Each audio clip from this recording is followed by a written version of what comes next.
दोस्तों, आज हम आपके साथ एक और सच्ची कहानी को प्रस्तुत करने जा रहा हूं। कहते हैं प्यार की कोई सीमा नहीं होती, कोई बंधन और कोई उम्र नहीं होता। यह भी तब होता है जब इसका होना तय होता है। अब यही बात कहना आसान है, लेकिन अगर उस प्यार की नींव अपराध पर बनी हो तो क्या उसे वाकई में प्यार कहा जा सकता है। तो आज की कहानी, आज का किस्सा कुछ ऐसा ही होने वाला है। अगर हम इसे लाला मजनू वाली कहानी कहें तो यह प्यार का अपमान होगा, और अगर हम इसे लालची लव स्टोरी कहें तो यह ज्यादा सही बात होगी। इस कहानी में क्या हुआ, इसमें कौन कौन लोग मौजूद थे, जानने के लिए इस वीडियो को आखिरी तक देखते रहिए। यह सच्ची कहानी है कानपुर की यानी कानपुर में एक परिवार रहा करता था, और उस परिवार के मुखिया का नाम राजेश गौतम होता है, जो 40 साल का हट्टा कट्टा जवान होता है। राजेश के पिता कुछ साल पहले दुनिया को अलविदा बोल चुके थे।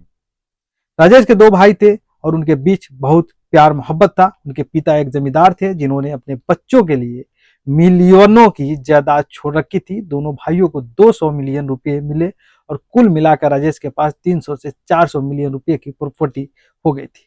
दूसरी तरफ राजेश एक पढ़ा लिखा व्यक्ति था और सरकारी स्कूल के टीचर भी था, और नौकरी के साथ साथ वह प्रॉपर्टी खरीदने और बेचने का भी काम किया करता था। दरअसल उसके पास बहुत सारी खेत और खलियान थी। 2012 में उसके घर वालों ने उसके लिए लड़की ढूंढी और राजेश की शादी करा दी गई। लड़की का नाम होता है पिंकी। शादी के बाद उनके बीच सब कुछ ठीक ठाक चल रहा था और समय यानी खुशी खुशी बीत रहा था। समय की पहिया घूमती रही। फिर उनके दो बच्चे हुए और दोनों बेटे आर्थिक रूप से ठीक ठाक थे। दरअसल सब कुछ ठीक ठाक और घर में भी सब कुछ सही चल रहा था, कुशल मंगल यानी और चल रहा था। उनकी शादी को 10 साल पूरे हो गए थे, लेकिन कभी भी उनके बीच किसी तरह की मनमुटाव या बहस या मारपीट लड़ाई झगड़ा की खबर नहीं आई। कभी किसी ने उनके बीच किसी तरह की समस्या के बारे में नहीं सुना। दरअसल हमेशा यही सुनने को मिला कि वह दोनों साथ में बहुत खुश है। वह अपनी शादीशुदा जिंदगी में बेहद खुश थे। राजेश अपने काम, अपने घर और हर चीज पर ध्यान देता था। वह सुबह जल्दी उठता, स्कूल चला जाता और फिर अपना प्रॉपर्टी डीलिंग का काम निपटाता। दरअसल जब भी वह सुबह उठता तो हमेशा सुबह 6 बजे से पहले ही उठ जाता और टहलने निकल जाता। यह सभी यानी उसकी बहुत पुरानी आदत थी, और उसने यह आदत अपने बच्चों में भी डाल रखी थी। जैसे जैसे उसके बड़े बड़े यानी बच्चे बड़े होते गए, वह उन्हें सुबह की टहलने ले जाया करता था, और टहलने के दौरान वह उनसे हर चीज के बारे में दरअसल वो बात करता। स्कूल में क्या करते थे, जब वह काम पर होता है तो वे घर पर अपना समय कैसे बिताते हैं। इसे राजेश और उसके बच्चों के बीच रिश्ता मजबूत हो गया। 2021 में राजेश के पास कानपुर में एक जमीन थी। दरअसल राजेश ने सोचा क्यों न इस पर कुछ बनाया जाए, जैसे कि एक घर, ताकि यूज हो सके। खाली पड़ा हुआ था, इसीलिए उसने घर बनवाने का प्रोसेस शुरू कर दिया, और इसे अच्छा डिजाइन देने के लिए एक कुशल राजमिस्त्री की जरूरत होती है। राजेश को शैलेंद्र नाम के एक राजमिस्त्री के बारे में पता चला, जो अच्छे तरह से डिजाइन वाला घर बनाने में बहुत जानकारी था। वो अपने कामों में बहुत सावधान और चौकस था, और उसके नतीजे हमेशा बेहतरीन होते थे। शैलेंद्र की उम्र लगभग 40 साल थी। 2021 में राजेश ने अपने जमीन के टुकड़े, जो जमीन था जो खाली पड़ा हुआ था, उस पर घर बनाने के लिए शैलेंद्र को काम पर रखा था। दरअसल हम सब जानते हैं, घर, बिल्डिंग, फ्लैट बनाने के लिए एक लंबी समय लगती है, जिसमें अक्सर 4-5 साल लग जाते हैं। इसी तरह राजेश के घर पर काम शुरू हुआ। अब इस दौरान राजमिस्त्री का राजेश के घर पर आना जाना कुछ ज्यादा ही होने लगा। कभी कभी वह रुपये लेने आता था, कभी कभी घर के लिए आवश्यक सामग्री पर चर्चा करने या राजेश की सलाह लेने आया करता था। जब शैलेंद्र राजेश के घर आ जाता तो सब कुछ सामान्य लग रहा था, लेकिन फिर न जाने कैसे राजमिस्त्री और राजेश की पत्नी पिंकी के बीच प्यार मोहब्बत वाला खेल शुरू हो जाता। राजेश का जीवन बहुत व्यस्त था। वह स्कूल जाता, बच्चों को पढ़ाता, घर आता, अपने घर के काम देखता और फिर अपने प्रॉपर्टी डीलिंग के काम में लग जाता, यानी कि फुल टाइम बिजी। हर दिन जब वह घर लौटता तब तक रात के 8-9 बज जाते थे। वह सुबह 7 बजे स्कूल के लिए निकल जाता था, रवाना हो जाता था, और छुट्टी वाले दिन वह घर पर 1 घंटा बिताता था बस। दरअसल रात के 8 बजे लौटता राजेश, और घर पर 2 छोटे बच्चे और उनकी बीवी पिंकी थी, जो ज्यादातर समय अकेले रहती थी। जब नया वाला घर का काम शुरू हुआ तो राजमिस्त्री अक्सर घर आने जाने लगा। समय के साथ साथ मिस्त्री के आने जाने से राजेश की पत्नी पिंकी के मन में उसके लिए भावनाएं पैदा होने लगी। दरअसल बहुत जल्द राजमिस्त्री के प्यार में पड़ गई। राजेश की पत्नी पिंकी दोनों जानते थे कि राजेश ज्यादातर घर पर नहीं रहता, इसीलिए वह छिप छिप कर मिलने लगे। इन दोनों को किसी ने कोई रोक टोक नहीं की, क्योंकि उनके रोकने टोकने या देखने वाला कोई वहां पर नहीं था। लेकिन वो मिलते रहे। लेकिन कहते हैं ना कि झूठ और चोरी पकड़ी जाती है कभी ना कभी।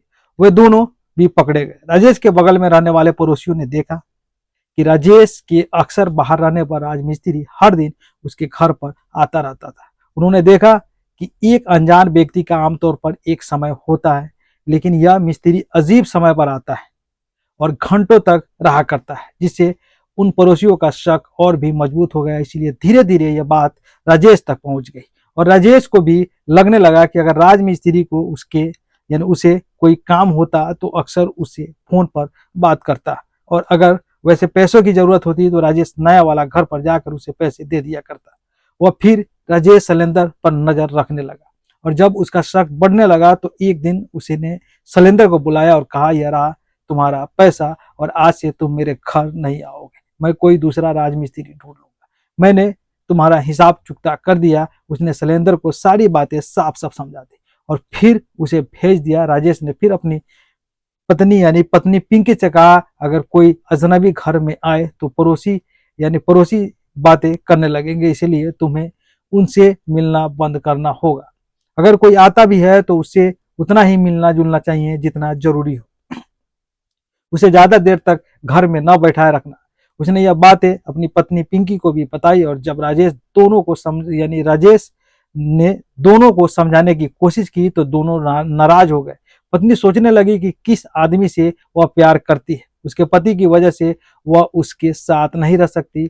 उधर शैलेंद्र भी सोच रहा था कि अब वह पिंकी के घर नहीं जा सकता, लेकिन उसे मिले बिना भी नहीं रह सकता। इसीलिए उन्होंने फोन पर बातें करना शुरू कर दिया और कुछ समय ऐसे ही गुजरा। फोन पर बातें करते हुए दोनों ने कहा, हम कब तक ऐसे ही बात करते रहेंगे, हमें कोई उपाय निकालना होगा। एक उपाय यह था कि पिंकी राजेश को तलाक देकर शैलेंद्र से शादी कर ले, लेकिन ऐसा नहीं हुआ, क्योंकि उसके मन में लालच था। वह राजेश की सारी संपत्ति, प्रॉपर्टी और पैसे अपने नाम करना चाहती थी। वह उसका सारा पैसा लेकर शैलेंद्र के पास जाना चाहती थी। वह गरीबी में नहीं बल्कि अमीरी भरी जिंदगी जीना चाहती थी। वह शैलेंद्र के साथ रहना चाहती थी, लेकिन किसी राजमिस्त्री की पत्नी बनकर नहीं, क्योंकि उसके पास पैसे नहीं थे। उसे प्यार और पैसा दोनों चाहिए थे। फिर वह सोचने लगी कि क्या करना है, अगर वह राजेश को तलाक देती है तो वह संपत्ति खो देगी। इसीलिए पिंकी और शैलेंद्र ने इस विषय पर आगे चर्चा करना शुरू किया और राजेश को रास्ते से हटाने का खौफनाक प्लान बनाया, क्योंकि उन दोनों को एहसास हुआ कि वह दोनों एक ही चीज चाहते हैं, पैसे और एक दूसरे का प्यार। पहले तो उन्होंने राजेश और उसके भाइयों के बीच लड़ाई करवाने की योजना बनाई, यह सोचकर कि वे खुद राजेश को मार देंगे, लेकिन उन्होंने इसके खिलाफ फैसला किया, यह महसूस करते हुए कि तीनों भाइयों एक दूसरे से अटूट प्यार करते हैं और बचपन से कभी नहीं लड़े थे। फिर उन्होंने एक और योजना बनाई, राजेश को इस तरह से मारना है कि वे दवा कर सके कि वो बीमारी से मर गया, जैसे कि यह कहना कि उसे कोविड-19 हुआ और उसकी मौत हो गई। फिर एक दिन शैलेंद्र पिंकी को शहर ले आया और राजेश को जहर देने के लिए कहा। पिंकी ने वैसा ही किया जैसे उसे बताया गया था। उसने राजेश के खाने में जहर मिला दिया और जैसे ही उसने खाया राजेश को उल्टी होने लगी। उसे हॉस्पिटल ले जाया गया, लेकिन डॉक्टर यह पता नहीं लगा पाए कि उसे जहर दिया गया है। वह कुछ दिनों तक अस्पताल में रहा और ठीक होने के बाद घर लौट आया। उनकी पत्नी का सोची समझी साजिश विफल हो गई और किसी को पता नहीं चला। अब राजेश को जहर दिया गया था। पिंकी ने फिर शैलेंद्र से कहा कि वे उसे फिर से जहर देने की कोशिश न करे, क्योंकि अगर उन्होंने ऐसा किया तो वे पकड़े जा सकते हैं। फिर उन्होंने एक और प्लान बनाए राजेश को मारने के लिए। एक बदमाश को काम पर रखा, सुपारी दिया, क्योंकि उसके पास बहुत सारी संपत्ति थी और उसकी कीमत करोड़ों में थी। वे दोनों एक बदमाश को काम पर रखने के लिए सहमत हुए और शैलेंद्र ने एक हथियारे को ढूंढ लिया। सौदा 1 लाख रुपए में तय हुआ। हथियारे ने पिंकी से कहा कि वह उसे 1 लाख रुपए पहले ही दे दे और उसके बाद ही वह काम को अंजाम देगा। अपने पति से छुटकारा पाने के लिए करती नहीं तो मरती, उसके लिए बेताब पिंकी ने जल्दी से उसे पैसे दे दिए, क्योंकि उसके पास बहुत सारे यानी पैसे थे, बदमाश ने उसे आश्वासन दिया कि कुछ दिनों में काम पूरा हो जाएगा, लेकिन ऐसा नहीं हुआ। राजेश अभी भी जिंदा था और पिंकी बहुत चिंतित हो गई। उसने शैलेंद्र से पूछा कि क्या हुआ और हथियारे ने राजेश को अभी तक क्यों नहीं मारा, लेकिन हथियारे का फोन अब यानी पहुंच से बाहर था। बाद में उन्होंने पता चला कि कॉन्टेक्ट किलर उनके पैसे लेकर भाग गया। उन्हें एहसास हुआ कि वह उसके खिलाफ रिपोर्ट दर्ज कराने के लिए पुलिस स्टेशन नहीं जा सकते, क्योंकि अगर वे ऐसा करते तो पुलिस पहले उन्हें ही गिरफ्तार कर लेती। इसीलिए उन्होंने आखिरकार धैर्य रखने और फिर से कोशिश करने का फैसला कर लिया। दूसरी बार वे दूसरी कॉन्ट्रैक्टर किलर को काम पर रखने गए, लेकिन यह काम नहीं आया, क्योंकि उन्होंने पहले ही पता चल गया था कि उन्होंने काम पूरा होने से पहले पैसे नहीं दिए थे।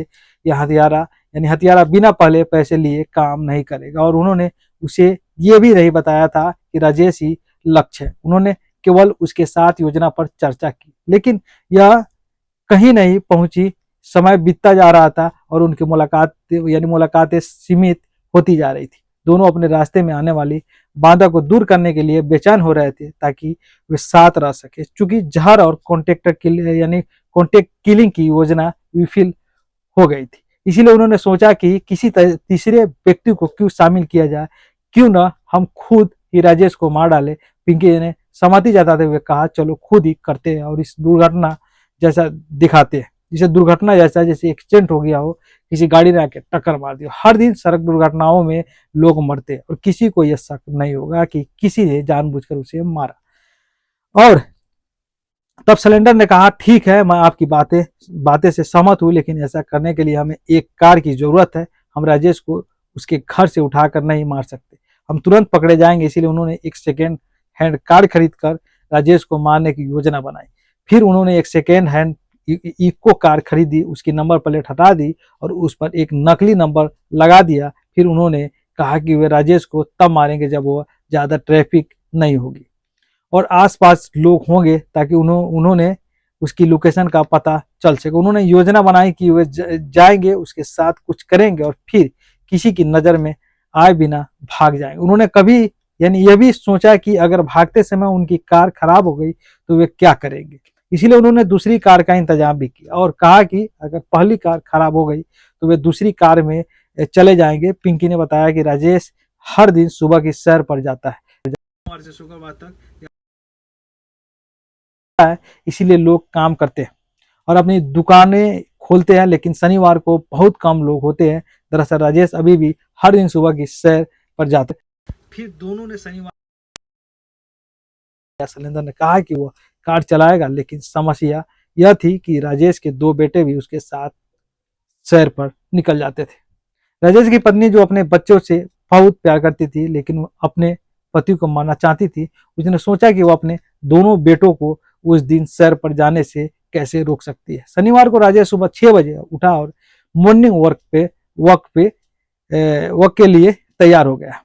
जब वो बच्चों को जगाने गया तो पिंकी ने उसे रोक दिया और बहाना बनाया कि बच्चों की तबीयत ठीक नहीं है और वे थोड़े बीमार है, इसीलिए उसे आज अकेले ही जाना चाहिए। राजेश को कुछ भी संदेह नहीं हुआ, क्योंकि ऐसा पहले भी हो चुका था जब बच्चे ठीक नहीं थे और नहीं जा सकते थे। इसीलिए वो अकेले ही मॉर्निंग वॉक पर चला गया और जब राजेश घर से बाहर निकला तो पिंकी ने जल्दी से सिलेंडर को फोन करके बताया कि राजेश चला गया। फिर सिलेंडर राजेश के घर चला गया। पिंकी सिलेंडर के साथ कार में बैठी और उससे रास्ते बताते हुए समझाया कि राजेश अक्सर मिठाई का दुकान के पास से गुजरता है, क्योंकि उसके बाहर चौड़ी सड़क है जिसे उसे टक्कर मारना आसान होगा। हालांकि राजेश को इस बात का अंदाज नहीं था कि उसके साथ क्या होने वाला है। कार राजेश की ओर तेजी से बढ़ी और उसे टक्कर मार दी गई। उसके सिर में गंभीर चोट लगी और खून बहने लगा। तभी पीछे से एक और कार आई और वे कार से उतरकर मौके से भाग गए। राजेश दर्द से तड़पता हुआ वही रह गया। कुछ देर बाद कुछ लोगों ने शोर सुना और मौके पर पहुंचे तो देखा कि एक कार से कुछ लोग आए और फिर दूसरी कार में बैठ गए। उन्होंने तुरंत एम्बुलेंस बुलाई और पुलिस को भी सूचना दे दी गई। राजेश का अस्पताल ले जाया गया राजेश को, लेकिन तब तक बहुत देर हो चुकी थी और उसकी मौत हो गई थी। डॉक्टर ने पुलिस को बताया कि यह एक सड़क दुर्घटना थी जिसे किसी ने अपनी कार से राजेश को टक्कर मार दी थी। पुलिस ने राजेश के परिवार को सूचित किया, जो अस्पताल पहुंचे। जब उन्हें पता चला कि राजेश नहीं रहा तो वे टूट गए और फूट फूट कर रोने लगे। पिंकी तुरंत घर लौट आई और वहां मौजूद अन्य लोग पहले भी भाग चुके थे। पुलिस ने उसे सड़क दुर्घटना का मामला मानते हुए रिपोर्ट दर्ज की। उन्हें शुरू में लगा कि यह एक साधारण मामला है, लेकिन फिर भी उन्होंने सीसीटीवी फुटेज का जांच करने का फैसला किया। जब उन्होंने सीसीटीवी फुटेज देखा तो उन्हें नकली नंबर प्लेट वाली एक कार दिखाई दी, लेकिन उन्होंने इसकी सावधानी पूर्वक जांच नहीं की। इस बीच राजेश के भाई ने थाने जाकर रिपोर्ट दर्ज कराई कि उसके भाई की मौत सड़क दुर्घटना में नहीं हुई, बल्कि उसकी हत्या की गई थी। उसने बताया कि राजेश की हत्या की पहले भी कोशिश हो चुकी है और यह दुर्घटना फर्जी है, किसी ने जानबूझकर उसकी हत्या की है। फिर पुलिस को अस्पताल से पता चला जहां राजेश के कई दिनों से भर्ती था। राजेश के भाइयों ने भी पुलिस से कहा कि उन्होंने शैलेंद्र और पिंकी की पूरी कहानी की जांच करनी चाहिए, क्योंकि राजेश ने अपने भाइयों को यह बात बताई थी। पुलिस ने मामले पर ध्यान केंद्रित करना शुरू कर दिया और सीसीटीवी फुटेज से चेक करने के बाद पता चला कि एक कार पूरी तरह से दूसरी कार का पीछा कर रही थी। एक प्रत्यक्षदर्शी ने भी पुलिस को बताया कि भागने के दौरान लोगों ने कार बदल दी थी। उसके बाद पुलिस ने राजेश की कॉल डिटेल्स निकलवाई, लेकिन भाइयों को उसकी भाभी पिंकी पर शक हुआ। इसके बाद पुलिस ने पिंकी की कॉल डिटेल्स निकलवाई। कॉल डिटेल्स की जांच की गई तो पता चला कि राजेश के एक्सीडेंट वाले दिन पिंकी को सुबह करीब 5:30 बजे या 6 बजे शैलेंद्र के नंबर से फोन आया था। राजेश के भाइयों को आश्चर्य हुआ कि इनकी सुबह पिंकी के शैलेंद्र का फोन क्यों आया। पुलिस ने उस समय शैलेंद्र और पिंकी के ठिकाने का पता लगाया और उनकी लोकेशन राजेश पर हुए हमले वाली जगह से मेल खा रही थी। पुलिस ने तुरंत शैलेंद्र को पकड़ लिया और उससे पूछताछ की। घबराए शैलेंद्र ने सारी सच्चाई उगल दी। पुलिस ने फिर पिंकी को बुलाकर उसे भी पूछताछ की और उसने भी सारी सच्चाई कबूल कर ली। इस मामले की सच्चाई सामने आ गई और उस समय शैलेंद्र और पिंकी 2 अन्य लोगों के साथ थे और अब शैलेंद्र, पिंकी और उनका तीसरा साथी पुलिस हिरासत में है, जबकि एक व्यक्ति अभी भी हिरासत में नहीं है। पिंकी अपने पति के सारे पैसे और संपत्ति को अपने प्रेमी के साथ भोगना चाहती थी, लेकिन ऐसा कुछ नहीं हुआ। उसके पति की मौत हो चुकी है और वह उस व्यक्ति के साथ जेल में पहुंच गई जिसके साथ उसने आराम की जिंदगी जीने का सपना देखा था। पिंकी को ना तो कोई पैसा मिला और न ही शैलेंद्र और दोनों बच्चों की जिंदगी में सुधार हुआ। राजेश अब इस दुनिया में नहीं है और दूसरा एक लालची माँ जो अब जेल में है, बच्चों की जिंदगी पूरी तरह से उनकी माँ की वजह से बर्बाद हो रही है। अगर लोग ऐसे अपराध करने से पहले अपने बच्चों और अपने आसपास के लोगों के बारे में सोचते तो दुनिया सुधर जाती और अपराध दर में काफी कमी आती। यह थी आज की कहानी। तो कैसा लगा आप सभी को बता दीजिए कमेंट करके। फिर मिलता है अगले वीडियो में, जब तक के लिए जय हिंद जय भारत।